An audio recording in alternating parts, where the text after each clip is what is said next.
Hello viewers, আজ আমরা জেনে নেব WH কোশ্চেনের ভয়েস চেঞ্জ আমরা কিভাবে করব। WH ওয়ার্ড অর্থাৎ হু, হোয়াট, হাউ, হুইচ এসব দিয়ে যদি কোশ্চেন করা হয় সেটিকে আমরা বলি WH ওয়ার্ডের কোশ্চেনস। তাহলে আজ আমরা প্রথমে দেখব হু। হু হচ্ছে একটি কোশ্চেন। হু দিয়ে আমরা কোশ্চেন করি। হু কথাটির অর্থ কি? কে বা কারা। তো কোনো সেন্টেন্সের মধ্যে যদি হু থাকে তাহলে সেই সেন্টেন্সের ভয়েস চেঞ্জ আমরা কিভাবে করব সেটি আজ দেখে নেব। সিম্পল প্রেজেন্ট টেন্স অলরেডি আমরা পড়ে নিয়েছি। হি ইটস অ্যাপল অর্থাৎ সে আপেল খায়। এই সেন্টেন্সটি আমাদের সিম্পল প্রেজেন্ট টেন্সে আছে। আপনাদের যদি টেন্সে অসুবিধা থাকে তাহলে আগে টেন্স ক্লিয়ার করবেন, তারপর ভয়েস চেঞ্জ করলে বেশি সুবিধা হবে। তাহলে হি ইটস অ্যাপল অর্থাৎ সে আপেল খায়, এই সেন্টেন্সটিকে যদি কোশ্চেনে করি অর্থাৎ হু দিয়ে কোশ্চেন করি তাহলে এখানে কি কোশ্চেন হবে? হু ইটস অ্যাপল, সে আপেল খায়।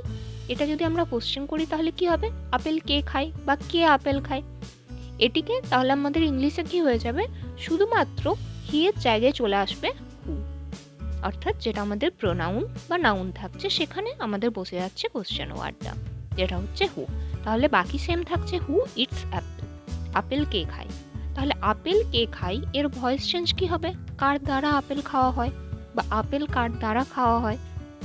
তাহলে এই সেন্টেন্সটি যদি আমরা ভয়েস চেঞ্জ করি তখন হু হয়ে যাবে আমাদের এখানে বাই হুম, এবং সিম্পল প্রেজেন্ট টেন্সের ভয়েস চেঞ্জ ক্ষেত্রে আমরা দেখেছিলাম যে আমাদের ইজ ওয়ার্ডটি যোগ হচ্ছিল। তাহলে এখানেও একই জিনিস হবে, বাই হুম ইজ, তারপর অবজেক্ট চলে আসবে অ্যাপল, দেন আমাদের ভয়েস চেঞ্জে অলওয়েজ কি হয়? V3 ফর্ম হয়, তাই ইট ভার্বের V3 ফর্ম হয়ে যাবে ইটেন।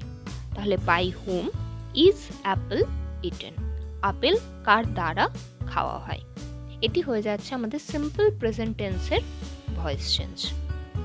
একইভাবে আমরা যদি আরও একটি এক্সাম্পল দেখি এখানে, সি রিডস বুক অর্থাৎ সে বই পড়ে, এটি একটি সিম্পল প্রেজেন্ট টেন্স।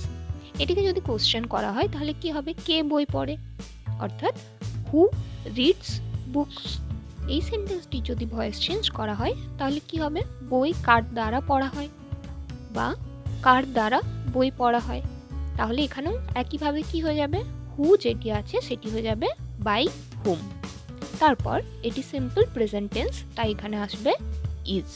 তাহলে বাই হুম ইজ, তারপর অবজেক্ট চলে আসবে অর্থাৎ বুক, তারপর আসবে ভার্ব রিড, ভার্বের V3 ফর্ম রেড। এখানে স্পেলিং সেম থাকবে READ। তাহলে by whom is book read. যদি কোশ্চেন করা হয় হু রিডস বুক তাহলে এটির ভয়েস চেঞ্জ অর্থাৎ প্যাসিভ ভয়েসে এটি হয়ে যাবে by whom is book read. তাহলে এটি হলো সিম্পল প্রেজেন্ট টেন্সের WH কোশ্চেনের হু এর ভয়েস চেঞ্জ। কিছু এক্সাম্পলস আমি এখানে দিয়ে রাখছি যেগুলি আপনারা ট্রাই করতে পারেন।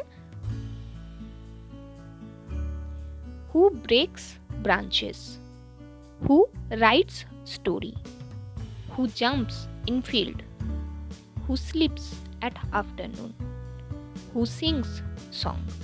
এই সেন্টেন্সগুলি সবকটি আছে আমাদের সিম্পল প্রেজেন্ট টেন্সে এবং কোশ্চেন হচ্ছে এখানে হু দিয়ে। তাহলে এগুলির ভয়েস চেঞ্জের ক্ষেত্রেও প্যাসিভ ভয়েসে নিয়ে যাওয়ার ক্ষেত্রেও একই রুল ফলো করা হবে। হু হয়ে যাবে প্রথমে বাই হুম, তারপর আসবে আমাদের ইজ, তারপর আসবে অবজেক্ট, তারপর আসবে ভার্বের থার্ড ফর্ম অর্থাৎ V3 ফর্ম।